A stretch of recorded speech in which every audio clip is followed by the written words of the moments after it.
Betting app promotions చేశారు కాబట్టి నేను ఇంత నష్టపోయానంటే నేనే ఉన్నాను అనుకుందాం. నాకే ఎవరో డబ్బు ఇచ్చారు, నేను బెట్టింగ్ యాప్ ప్రమోషన్ చేశా. బుద్ధి ఉంటుందండి వీళ్ళకి.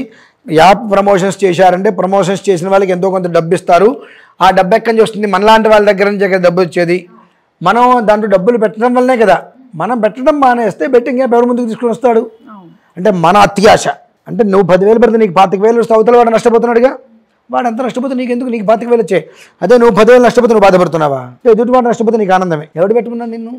నీ ఇంటికి వచ్చి బొట్టు పెట్టి బెట్టింగ్ యాప్ ప్రమోషన్ చేస్తున్నాను నువ్వు ఆడో నీకు చెప్పారా? లేదు కదా.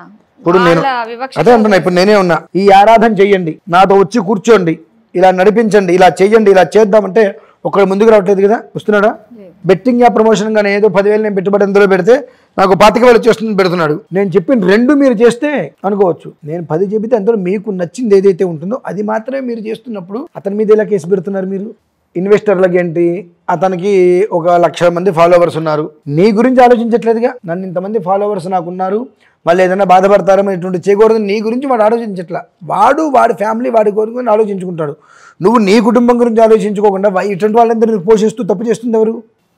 మన గురించి కూడా మనం ఆలోచించుకోండి. ఇక్కడ ఒకళ్ళ మీద నింద వేసే ముందు మన బ్రతుకులేంటి, మనం ఎలా ఉంటున్నాం అనేటువంటిది కూడా జనాలు ఆలోచించుకోవాలండి.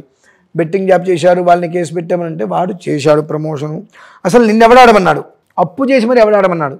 అంటే ఏంటి? నువ్వు 10 లక్షలు అప్పు చేసి అందులో పెడితే నీకు 25 లక్షలు వస్తాయని చెప్పాడుగా. అంటే నీకు ఒకవేళ నిజంగా 25 లక్షల రూపాయలు వస్తే అవతల వాడికి 15 లక్షలు నష్టమేగా. అది నీకు సంతోషం. అంటే మన బ్రతుకులేంటి, ఎంతసేపటికి కూడా ఎదుటి వాడిని మోసం చేయాలనే దురుద్దేశంతో నువ్వు ఉన్నావు. కాబట్టి ఇటువంటి ప్రమోషన్స్ యాప్స్ వస్తున్నాయి.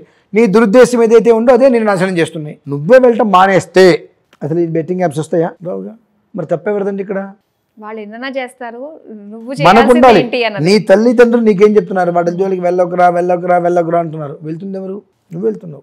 నువ్వు నెత్తి మీద కొని తెచ్చుకుంటున్నావు. చివరికి నేను నష్టపోయా అని చెప్తున్నావు. అసలు నువ్వు నష్టపోవడానికి నువ్వు ఎవడివి? నిన్ను వాడొచ్చి పిలిచారా పెట్టమని చెప్పి? ఎవడొచ్చి నేను పిలవలా, నువ్వు వెళ్ళావు.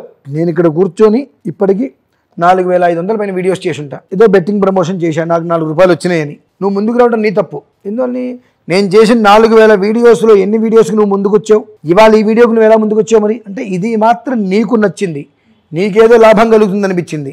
దేవుడికి పూజ చేయాలంటే నీకు రూపాయి ఖర్చు కనిపిస్తుంది. బెట్టింగ్ యాప్ వల్ల ఏంటంటే నీకు 10,000కి నాకు 25,000 వస్తుంది రాబడి నీకు కనిపిస్తుంది. అంటే ఆశ.